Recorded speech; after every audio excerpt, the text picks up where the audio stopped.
The end of 2021 into 2022 is I just kind of burnt down my entire business. I fired customers. I fired people that were working for me. I broke contracts with agencies. I had to pay money to do it, but I basically burnt my entire business to the ground. You decided to charge more. When you came to market with this, you said, okay, well, it's definitely worth more than free. What is it worth? How do you determine what it's worth? What does that offering look like? That is I have an AI team of 9 agents and 9 AI employees in my business that run essentially 80% of what I used to do. It's all AI automated now. I ran a team of 200 people. I took that business from 18 million to 21 million in a year and a half, and that was a lot of freaking work. The best part about that was like, if I can't fight for my commission, do you really trust me to fight for the price of your home? So I learned that my clients didn't care about me. It had nothing to do with me. It was everything to do with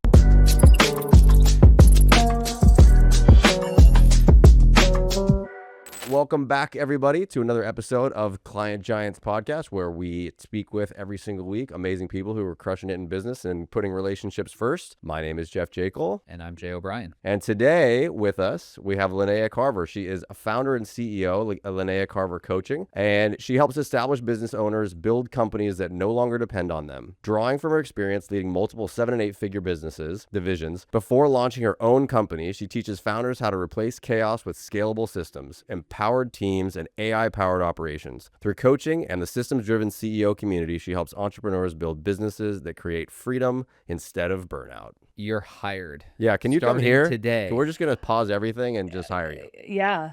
I want to know who wrote that copy for you. I was going to hire them to work for me. Trish, she's right here. She's right here in the corner. It's Claude.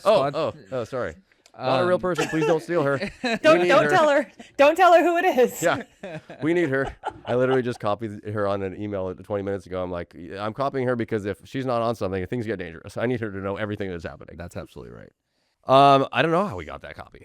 Trish. I mean, it's 100% true. I'd love that someone put that out there. Yes, thank you so much. I want to keep that copy. So, Lynea, I know you've spoken with Jack before, bio. but I've never had the pleasure of speaking with you, so thank you for joining us. And I would like to know, just at first, I know your background is in real estate, correct? And then basically you've gotten to a level where you took everything to be process-driven, running the real estate business as a business, which is uncommon in the industry, and now you're teaching others to do the same. I'd love to hear the chronology, the order of operations. How did this all come to be? Yeah, so I got my license in 2018, and I had a little bit of pre-COVID real estate experience. I had about a year and a half of pre-COVID real estate experience, and I did it while I was still working at a corporate job. And I learned when I was in corporate, I was like, dude, I got to get out of this. Like, I liked selling houses. I liked being in the grind.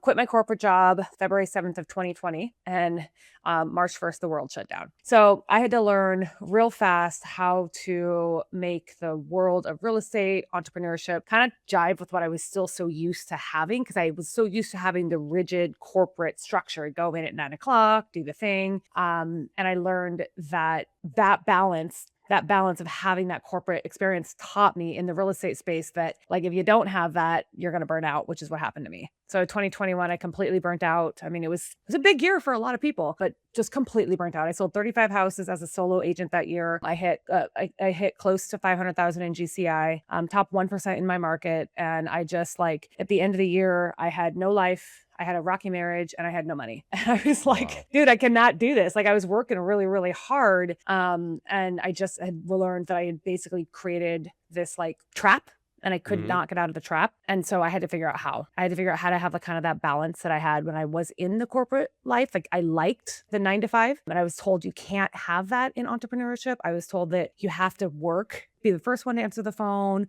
work really fast, work really hard, work all long hours, just say yes to everything. I was told that's how you succeed. And that's what I did. I succeeded doing that. And then that is what made me broke and burnt out. So I was like, something's got to give here. I don't like that. So basically the end of 2021 into 2022 is when I tell people I just kind of burnt down my entire business. I fired customers. I fired people that were working for me. I broke contracts with agencies. I had to pay money to do it, but I basically burnt my entire business to the ground, freaked myself out because I was like, whew, okay. So now I have no production, nothing in the pipeline. And when you're coming from being in the top to going to literally nothing, it's really, really, really scary. But I I mean, long story short, because I could talk about this forever.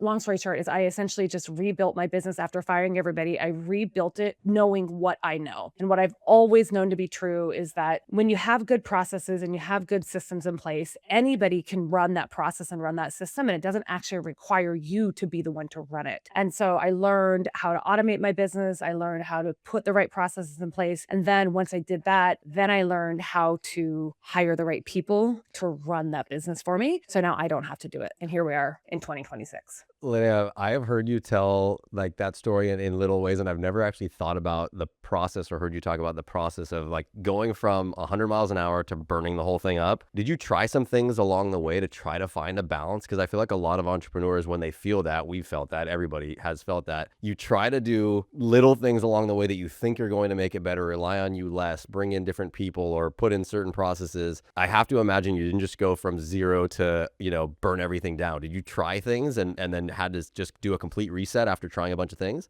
Yeah, 100%. Like you're right. I didn't just like burn it all down. It was like I had to reevaluate what did I actually need in my business. And I hired, I don't know, name a coaching program. I've probably taken it, by the way. But I've done like every coaching program. I hired agencies. I tried everything, like more lead generation. I used to think it was okay, I just need better leads, and I hired all the people, all the things, everything to try to fix it. And ultimately it was like, I've realized, looking at my profit and loss statement, my profit and loss statement doesn't lie. Numbers don't lie. That's the best thing about numbers. They tell the truth. And they told me a story. And the story was that methodology wasn't working. Yeah, I'd like to actually elaborate on that a little bit more, because you mentioned this. It's one of the most common things you hear in the real estate industry is like, this is a 24/7 business. And it's almost like glorified to have that burnout type of mentality. And I agree with you. It's completely counterproductive in the long run. So yeah, if you have some specific examples of things that you had known to be the correct way, quote unquote, and then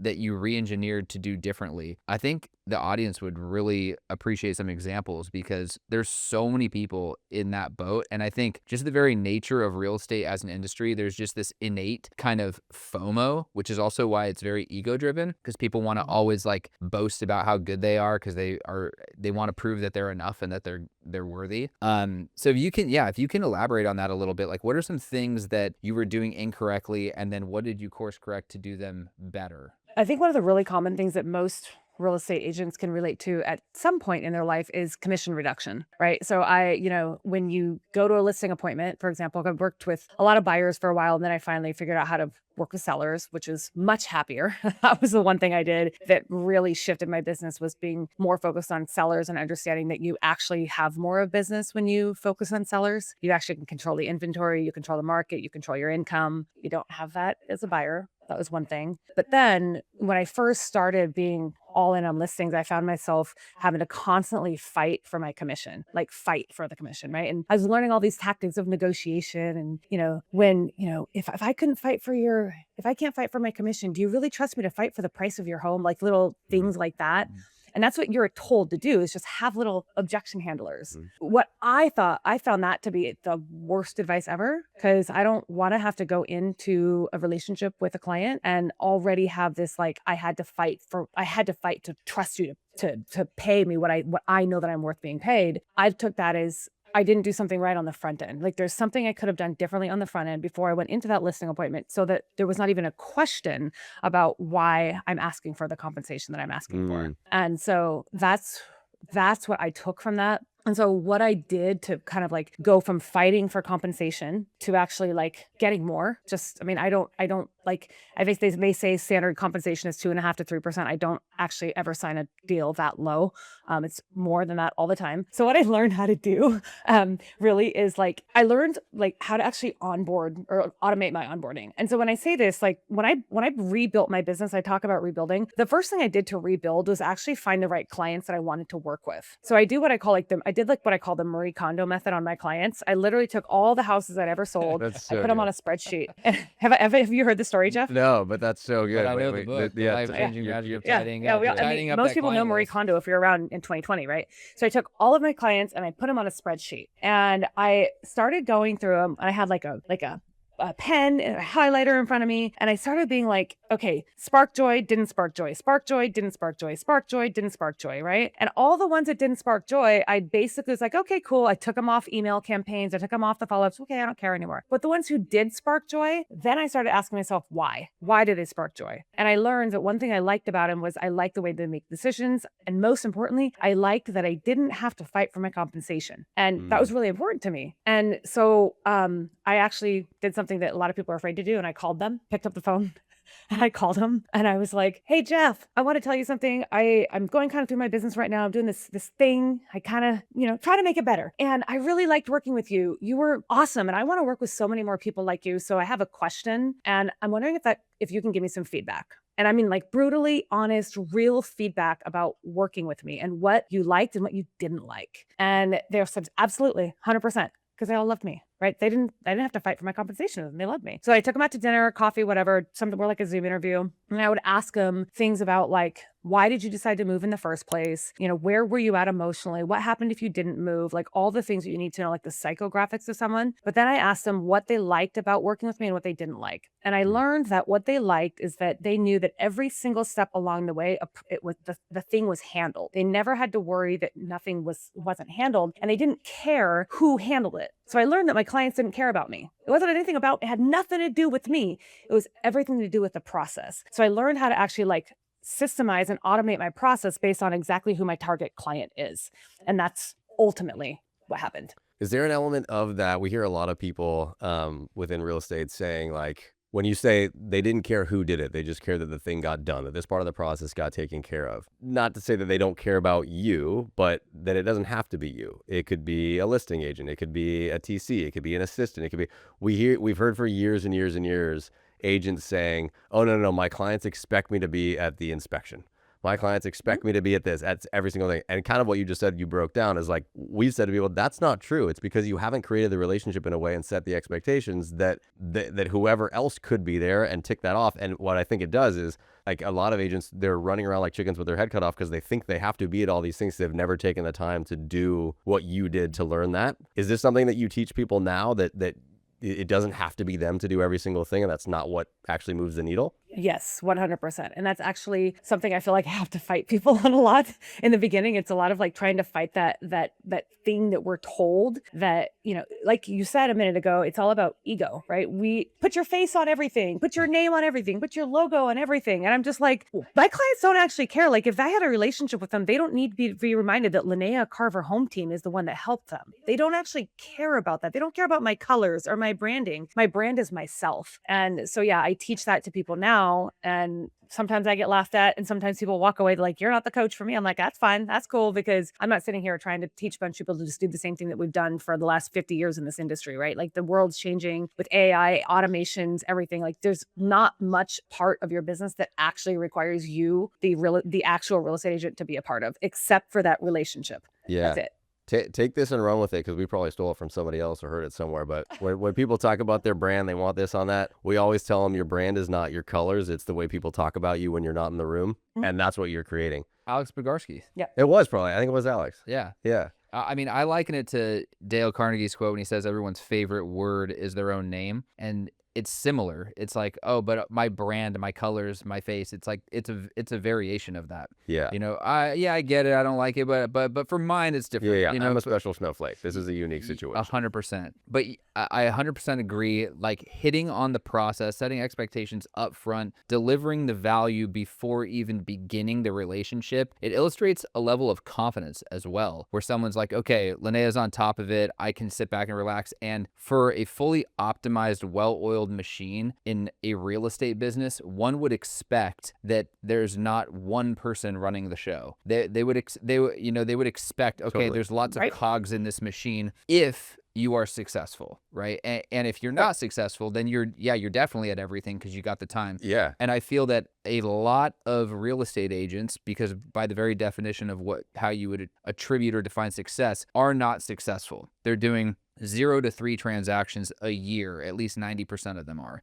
So you naturally want to feel busy because then you feel productive. Mm-hmm. And so you're running around. I mean, we've seen it a million times. Lynea, you've been in the business long enough to see it, where people they're changing brokerages at the beginning of the year because that's the reason ticket. I'm not successful. And the first like quarter, like the first 3 months of the year, they're like, so I'm getting all my systems set up. I'm getting my new business cards. I'm doing this. Like, none of these are income producing activities at And all. why are you doing it in the first quarter of the year, by the way? Yeah, yeah. And by the way, That's the other everything you question just I have. mentioned, I could have done before lunch. Yeah. So You waited till January 1st just to make these changes. so now, okay, so 2018 is when you get in. 2021, things skyrocket post-COVID with real estate. And then obviously we saw a bit of a correction there in terms of interest rates going up and things like that. But when you found this niche to say, okay, I've done something in my business that was transformational in terms of your process improvement and whatnot, and thought, I'm going to help others do this. When was that? Well, I'll say the beginning of 2023 was the year, because I was like, well, as soon as I started to like actually have control over my business, I had so much more time on my hands.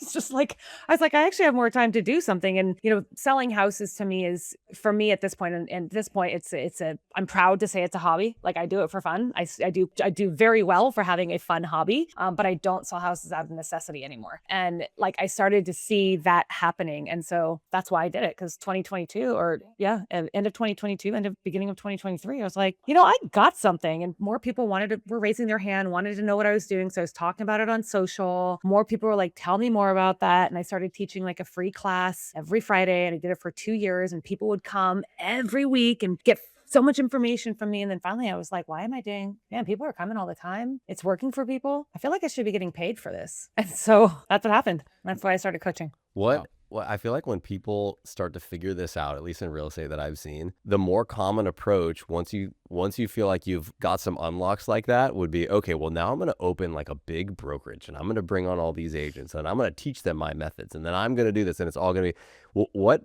made you think instead to say, no, I'm going to coach other people. I don't want that responsibility, or I'm not going to do it all for myself in a brokerage kind of format? Two things. My brokerage, I don't need to. Like, my brokerage, I can have I'm in a cloud-based brokerage, right? So I have that already without having to have the overhead. But also when I was in corporate, I ran a team of 200 people. And I took that business from 18 million to 21 million in a year and a half with 200 people, after I had attrition of like 50%, like within the first 90 days. So like, I rebuilt that team, and that was a lot of freaking work. And the best part about that was, like, I learned how much I love people and leading people. The worst part about that was I learned that I hate managing people. And real estate, for the most part, big team leaders, big brokerages are managers. And a lot of brokers themselves, there's so much freaking overhead because they haven't figured out how to actually like optimize their back end, that I was like, I just kind of got over the burnout phase. I don't know that I want to do it again. So I did try to build a team, and I had at one time 5 agents on my team, and I was told, just get to 10, because when you get to 10, then people start producing. And I was like, dude, that sounds like hell, like literal purgatory. I don't think I want to do that. So that's what happened. I tried and I only made it. I failed. I completely failed at building a team. But I, excelled in having a cloud-based brokerage organization. I kind of love that you just straight called out, I absolutely love leading people and teaching people. I hate managing people. Yeah. Like, to recognize that difference is uncommon, I think. So, Lynea, when you started this business, I mean, now we're totally switching gears. It's way different than real estate. In real estate, you mentioned, okay, customary, maybe 2.5%, 3%, but obviously it's more elastic than that. You decided to charge more. When you came to market with this, you said, okay, well, it's definitely worth more than free. So what is it worth? How do you determine what it's worth? How do you go to market with it? What does that offering look like? Oh, I'll tell you what, that is a pricing conundrum. Like, the coaching space, pricing is insane, right? So I tried various different models of coaching. I try to do high volume, low ticket. I try to do high ticket, low volume. I like high ticket, low volume. It matches my real estate business very well. So I decided to price it based off of, the hardest math ever is the intrinsic value. The intrinsic value. It's really hard math because, I feel like pricing real estate, selling real estate services is a lot easier. I know how much something's going to cost me. I know how much I need to profit, things like that. You don't quite know that when you're building a coaching business. So I basically priced probably, perfectly the first time I rolled it out because I made, I made 6 figures in one day the first time I launched my business. So I think it did just fine. But to answer the specifics of how I did it, I went back and looked at all of my experience, everything that my business actually did for me, what one system built for me as far as how much income it produced, how much time it saved. And I essentially gave that a monetary value. So right now, if somebody were interested in using your coaching services, is there, you said high ticket, low volume, is there like a waiting period or a qualifying period, or is there a cap, like a limit of how many people you'll take care of at once? How does it work? And is your pricing public? And does someone say, oh, here's how much it is to work with Lynea, I'm going to pay? Or is it like more of a discovery sales kind of approach? Two ways. So there's kind of two questions there. So no, my pricing isn't public because my leading offer is constantly changing, and it's an invite only. So I basically bring people in. I have a free school community. It's a systems driven CEO. People come into that, and we do so much free stuff in there. I mean, plus look me on YouTube. All my stuff is free on YouTube. But you come into my community and it's free, and people have the option to upgrade to a VIP inside the free community, which gets them a little bit closer access. And then,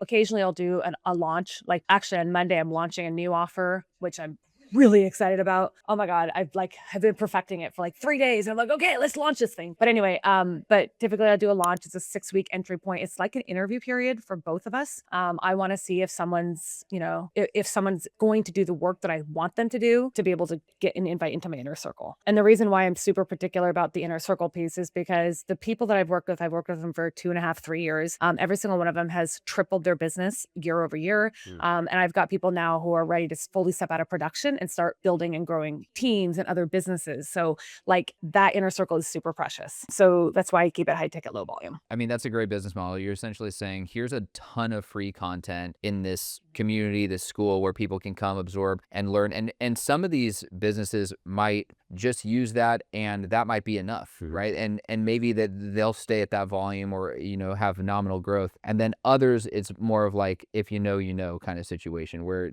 you mentioned invite only, and then that would kind of get you closer. That makes sense. Well, I mean, that's a real common thing right now with like the Hormozy thing. It's everybody thing. Like, I always wonder how, because obviously we create a whole bunch of content here, right? And then you end up working with us or you don't, but it's in a kind of a different realm. How do you decide what to hold back and what to give? Or is it just specific to a person's business and their details, or you're creating in so many different places? Is that a tough thing constantly in content creation? So I'll tell you what, have you listened to all of Alex Hormozy's $100 million series? I don't know about most of it. Yeah.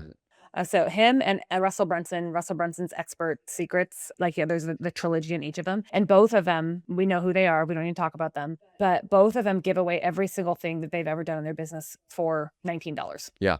Literally every single thing.